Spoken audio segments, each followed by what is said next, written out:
بسم اللہ الرحمن الرحیم۔ بسم اللہ الرحمن الرحیم۔ السلام علیکم ورحمۃ اللہ وبرکاتہ۔ عزیز طلباء، امید ہے بخیر عافیت ہوں گے۔ تفسیر جلالین سورۃ المائدہ سبق نمبر 226 کے ساتھ آپ کے سامنے حاضر ہیں۔ عزیز طلباء، آج کا سبق انشاءاللہ قل یا اہل الکتاب سے لے کر آیت نمبر 70 یقتلون تک ہوگا۔ تو آئیے عزیز طلباء سبق کی ابتدا کرتے ہیں۔ قل یا اہل الکتاب لستم علی شیء حتی تقیموا التوراۃ والانجیل۔ ترجمہ دیکھیے کہ کہہ دو کہ اے اہل کتاب، جب تک تم تورات اور انجیل پر وما انزل الیکم من ربکم، اور جو کتاب تمہارے پروردگار کی طرف سے تمہارے پاس اب بھیجی گئی ہے اس کی پوری پابندی نہیں کرو گے، تمہاری کوئی بنیاد نہیں ہوگی۔ قل یا اہل الکتاب، کہہ دیجئے اے اہل کتاب، لستم علی شیء، تم کسی بھی چیز پر نہیں ہو، تمہاری کوئی بنیاد نہیں ہے جب تک تم تورات، انجیل اور جو تمہارے رب کی طرف سے نازل کی گئی ہے اس کی صحیح پیروی نہ کرو، پوری پابندی نہ کرو۔ وَلَيَزِيدَنَّ كَثِيرًا مِّنْهُم مَّا أُنزِلَ إِلَيْكَ مِن رَّبِّكَ، اور اے رسول جو وہی اپنے پروردگار کی طرف سے تم پر نازل کی گئی ہے وہ ان میں سے بہت سو کی سرکشی اور کفر میں مزید اضافہ کر رہی ہے، طغیانا و کفرا، البتہ ضرور اضافہ کر رہی ہے بہت زیادہ ان میں سے کیا چیز جو آپ کی طرف آپ کے رب سے نازل کی گئی ہے، سرکشی میں اور کفر میں۔ فلا تأس علی القوم الکافرین، لہذا تم ان کافر لوگوں پر افسوس مت کرنا۔ ان آیات کا ایک شان نزول بیان کیا جاتا ہے کہ رافع، سالم اور مالک بن نوصیف یہ یہودی تھے، نبی صلی اللہ علیہ وسلم کے پاس آئے اور عرض کیا کہ کیا آپ کا یہ دعویٰ نہیں کہ حضرت ابراہیم علیہ السلام کی شریعت اور دین پر ہیں آپ نے فرمایا بالکل، بے شک میں یہی کہتا ہوں، مگر تم لوگوں کا مسئلہ یہ کہ تم لوگوں نے نئی باتیں ایجاد کر لی ہے اور حضرت ابراہیم علیہ السلام کی شریعت میں جو کچھ ہے تم اس کا انکار کرتے ہو، اور جن چیزوں کو لوگوں کے سامنے بیان کرنے کا حکم ہے اس کو تم کھول کے بیان نہیں کرتے ہو، چھپاتے ہو اس کو۔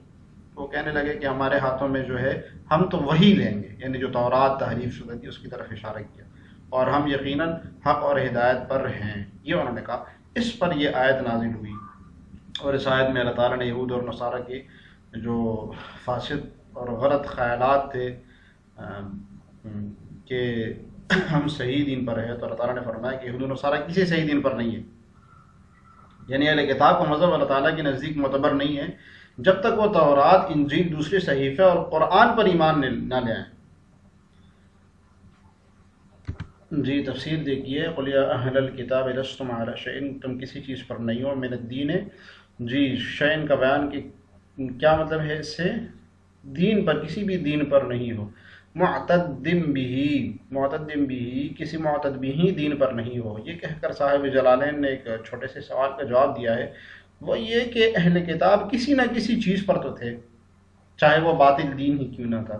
تو اللہ تعالیٰ نے فرمایا کسی بھی چیز پر نہیں ہو، حالانکہ وہ ایک باطل دین پر تو تھے، تو اس کا اشارہ کیا ہے کہ اللہ تعالیٰ بیان فرمانا چاہ رہے ہیں کسی معتد بھی دین پر تم نہیں ہو، حتی تقیم التوراۃ والانجیل، یہاں تک کہ پوری پابندی کرو تورات اور انجیل کی، وما انزل الیکم من ربکم، اور جو تمہارے رب کی طرف سے نازل ہوا۔ بأن تعملوا، صورت کیا ہے اس کی اقامت کی کہ اس پر عمل کرو، بما فیہ، جو اس میں ہے، ومنہ، اور اس میں یہ بھی ہے کہ الایمان بیہ، کہ میرے اوپر ایمان لے آؤ، وَلَيَزِيدَنَّ كَثِيرًا مِّنْهُم مَّا أُنزِلَ إِلَيْكَ مِن رَّبِّكَ من القرآن، ماں کا بیان کہ زیادہ کرتی ہے بہت سے ان میں سے بہت سے لوگوں کو ماں کا بیان کیا ہے جو قرآن نازل ہوتا ہے، وہ بڑھا دیتی ہے طغیان اور سرکشی کو، اور وہ کفرن اور کفر کو۔ کیوں سرکشی اور کفر کو قرآن کیسے بڑھا دیتا ہے؟ قرآن تو ہدایت کے لیے آیا ہوا ہے، تو سوال اٹھتا ہے کہ پھر قرآن ان کی سرکشی میں اور ان کے کفر میں اضافہ کیسے کرتا ہے؟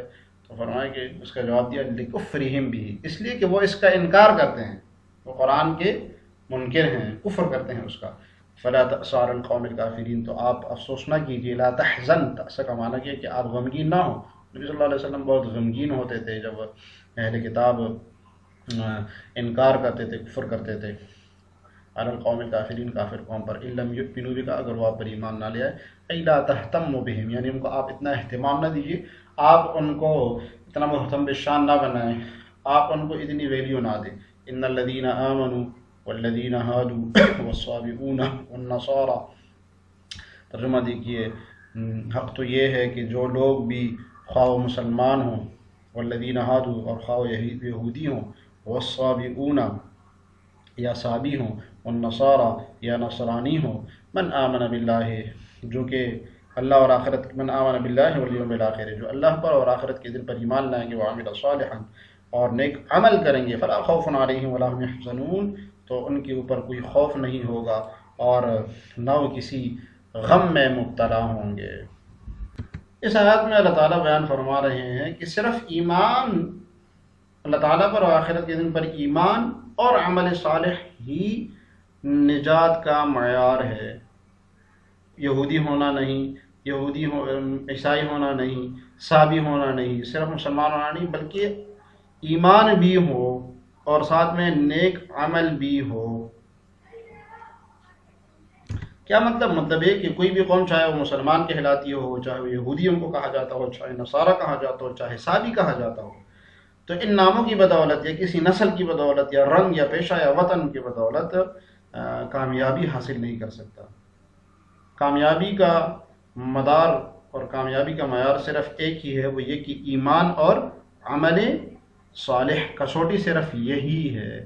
جی تو اللہ تعالیٰ نے فرمایا ان الذین آمنوا سے مراد اہل ایمان ہے، یعنی مسلمان مراد ہے، والذین ہادوا اس سے یہود مراد ہے، اور صابئون اس سے یہ صابی سے کون سا فرقہ مراد ہے، اس سے مختلف اقوال آگے ہم دیکھتے ہیں. نصارہ اس سے عیسائی مراد ہے، نصارہ ناصرہ بستی کی طرف ان کی نسبت ہوتی تھی، عیسیٰ علیہ السلام کے جو ماننے والے ہوتے تھے، چونکہ وہ ناصرہ بستی میں پیدا ہوئے تھے.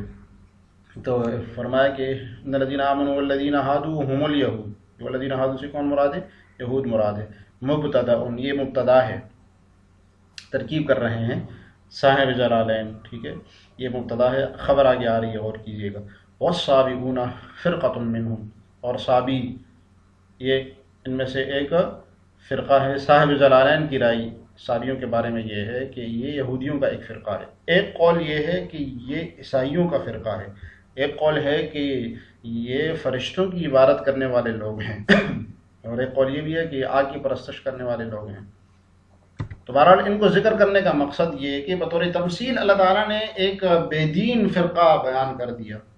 تو مشرکین مکہ میں سے اگر کوئی مسلمان ہو جاتا نا تو وہ کہتے ہیں صابی ہو گیا، یعنی بے دین ہو گیا. تو بے دین فرقہ اللہ تعالیٰ نے بیان کر دیا اس طرف اشارہ کر کے کہ کامیابی کا مدار کوئی فرقہ، کوئی جماعت ہونا نہیں ہے، چاہے وہ جس طرح کی بھی ہو. کامیابی کا معیار ہے کہ اللہ تعالیٰ پر ایمان لائے، آخرت کے دن پر ایمان لائے اور نیک عمل کرے. جو النصارى ويبدل من المبتدا، یہ مبتدا سے بدل ہے. والذین ہادوا جو ہادو تھا، والذین ہادوا اس سے بدل ہے. یہ من آمن منہم ان میں سے جو ایمان لائے، کس پر؟ اللہ پر، باللہ والیوم الآخر آخرت کے دن پر، وعمل صالحا نیک عمل کریں گے. فلا خوف علیہم ولا هم يحزنون ان پر کوئی خوف ہوگا اور نہ کوئی غم ہوگا. فی الآخرت کہاں پر؟ آخرت میں. خبر اور مبتدا صاحب جلالین ترکیب کر رہے ہیں، یہ مبتدا کی خبر ہے. یہ والذین ہادوا مبتدا تھا پورا جملہ یہاں تک، اور فلا خوف علیہم ولا هم يحزنون یہ خبر ہے. ودال علی خبر ان، اور یہ جو ان ہے اس کی خبر کے اوپر دلالت کر رہا ہے. فلا خوف علیہم ولا هم يحزنون یہ جو پورا جملہ ہے یہ گویا کہ خبر بن رہی ہے تو خبر اس مبتدا کی والذین ہادوا، لیکن یہ مبتدا خبر ایسی ہے کہ یہ والی خبر ان کی خبر پر دلالت کر رہی ہے. اس کی مختلف ترکیبیں کی گئی ہیں. ایک ترکیب اس کی یہ کی گئی ہے کہ ان مشابہ الفعل الذین آمنوا اس کا اسم ہے اور یہ پورا جملہ معطوف علیہ ہے اس کے اوپر، اور فلا خوف علیہم ولا هم يحزنون جملہ ان کی خبر بن رہی ہے. لیکن صاحب جلالین نے مبتدا خبر کی ترکیب کی ہے کہ والذین ہادوا اس آگے پورے جملے کو مبتدا بنایا اور فلا خوف علیہم کو خبر بنایا، اور یہ خبر جو کہ دلالت کرتی ہے ان حرف مشبہ بالفعل پر. جگہ ترجمہ دیکھیے. لقد اخذنا میثاق بنی اسرائیل، ہم نے بنی اسرائیل سے عہد لیا تھا. وارسلنا الیہم رسلا، اور ان کے پاس رسول بھیجے تھے. کلما جاءہم رسول، جب بھی کوئی ان کے پاس رسول آتا، بما لا تہوی انفسہم ایسی بات لے کر جو جس کو ان کا دل نہیں چاہتا تھا.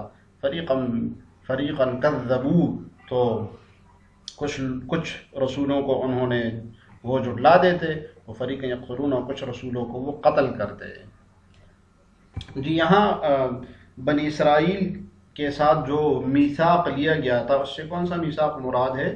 تو بنی اسرائیل سے تورات میں جو میثاق، جو عہد، جو وعدہ لیا گیا تھا کہ تم توحید اور تورات کے تمام احکام اور شرائع کی پابندی کرو گے. تو جیسے سورہ بقرہ میں ہم نے پڑھا ہے وَإِذْ أَخَذْنَا مِيثَاقَ بَنِي إِسْرَائِيلَ لَا تَعْبُدُونَ إِلَّا اللَّهَ وَبِالْوَالِدَيْنِ إِحْسَانًا، پوری آیت ہے. تو وہ والا عہد مراد ہے اس سے. جی لقد اخذنا میثاق بنی اسرائیل علی الایمان باللہ ورسولہ، اللہ تعالیٰ پر ایمان لانے کا عہد تھا اور اس کے رسولوں پر بھی. وارسلنا الیہم رسلا، اور پھر ہم نے پے در پہ ان کے پاس پیغمبر بھیجے، پے در پہ ان کے پاس دیگر انبیاء. کلما جاءہم رسول منہم، جب بھی ان میں سے کوئی رسول ان کے پاس آتا بما لا تہوی انفسہم، جو ایسی بات لے کر آتا جو بات ان کے نفسانی خواہش کے خلاف ہوتی، من الحق یعنی برحق ہوتی، ماں کا بیان کی کیا ہوتی یعنی حق لے کر آتا وہ رسول. کذبوہ، تو وہ اس کو جھٹلاتے، فریقا منہم، ایک فریق کو جھٹلاتے، اس ایک فریق کو.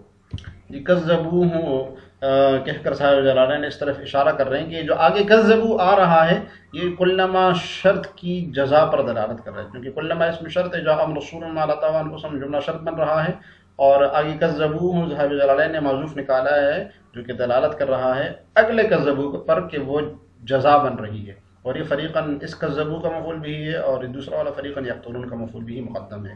منہم، ان میں سے، کذبو جھٹلاتے تھے یعنی کچھ انبیاء کو جھٹلا دیتے تھے، فریقاً منہم، اور کچھ انبیاء رسول کو یقتلون، وہ قتل کرتے تھے، کہ زکریا وہ ہے جیسے کہ زکریا علیہ السلام کو انہوں نے قتل کر دیا تھا. اور تعبیر بھی دون قتلو، ایک سوال کا جواب دے رہے ہیں صاحب جلالین. جی یہاں سے صاحب جلالین یہ فرما رہے ہیں کہ موقع تو ماضی کا تھا یقتلون کی جگہ پر، تو مضارع کیوں لے کر آ گئے؟ یعنی ماضی میں ایک واقعہ ہو چکا، انبیاء کو انہوں نے قتل کیا الیاذ باللہ، تو پھر مضارع کیوں لے کر آ گئے؟ تو اس کا جواب دے رہے ہیں صاحب جلالین. والتعبیر به دون قتلوا، اور یقتلون کی تعبیر لائے ہیں قتلو کی جگہ پر، یعنی ماضی کی جگہ پر مضارع لائے ہیں. حکایت للحال، حال کے لیے، حکایت للحال الماضیۃ، یعنی ماضی کے واقعہ کو حال کی حکایت بیان کرتے ہوئے، یعنی واقعہ تو ماضی میں بیان ہوا ہے اور اس کو ایسے بیان کیا جا رہا ہے وہ کہ ابھی ہو رہا ہے. تو یہ بلاغت کی ایک ٹرم ہے، ایک اصطلاح ہے، حکایت للحال الماضیۃ، کہ ماضی کی کسی واقعے کو اس طرح بیان کیا جائے حال کے صیغے کے ساتھ گویا کہ ابھی سامنے ہو رہا ہے. ایک وجہ، دوسرا للفاصلہ، فاصلہ کے لیے کہ اوزان وزن جو ہے وہ برابر ہو جائے. اس طرح آج کے سبق سے متعلق سوال بھی سن لیجیے. فلا خوف علیہم، جملہ ترکیب میں کیا واقعہ ہو رہا ہے؟ ان الذین آمنوا والذین ہادوا کی ہم نے دو ترکیبیں کی ہیں، تو آپ دونوں ترکیبیں کر لیجئے گا اور کمنٹس میں لکھیے گا اور ہمیں آگاہ بھی کیجیے گا آپ کو سبق سمجھ میں آ رہا ہے یا نہیں. آج کا سبق اس طرح ہم نے قل یا اہل الکتاب سے لے کر آیت نمبر 70 یقتلون تک پڑھا. دعا ہے کہ اللہ تعالی ہمیں جلالین پڑھنے، سمجھنے اور اس پر عمل کرنے کی توفیق عطا فرمائے. السلام علیکم ورحمۃ اللہ وبرکاتہ.